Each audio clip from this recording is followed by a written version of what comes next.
Massachusetts has some of the strictest gun laws in the nation, but police seize hundreds of so-called crime guns every year.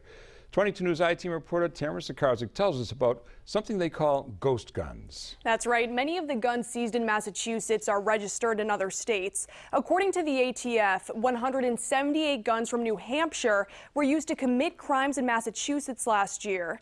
The 22 News I-Team discovered some crime guns can't be traced back to their original owner because they were purchased online in pieces and assembled by an individual.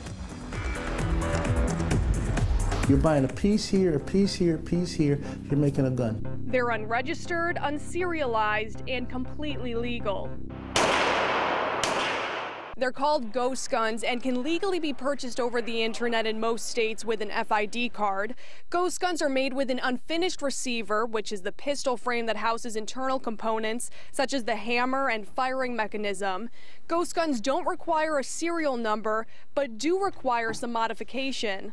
This will be not finished, and you will be missing a couple pins that still need to be drilled out. And no serial number. And no serial number will be on that because it's 80%, so there's no registration required. Mario Torchia owns Nick's Sports Shop in Palmer. He doesn't build ghost guns, but showed the I-Team how the process works. Pins. You got yourself a gun. When someone uses a gun to commit a crime, law enforcement will use the serial number to track that gun to its original owner. Ghost guns don't have serial numbers, making them nearly impossible to track.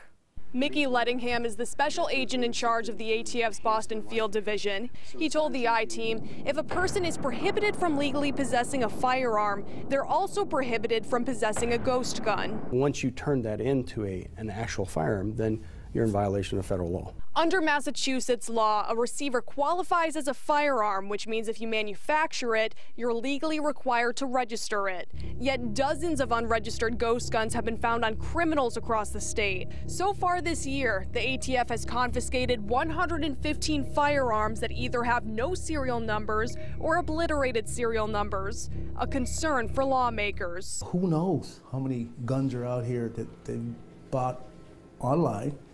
They're assembled. So do we know how many guns are out there? No. That's scary. According to ATF, there's no way of knowing how many ghost guns are out there. Special Agent Lettingham also said there's a legitimate market for ghost guns. He said most of the time they're purchased by gun enthusiasts, not by criminals. I'm Tamara Sakarzik, working for you with the 22 News I-Team. And now the 22 News Storm Team forecast.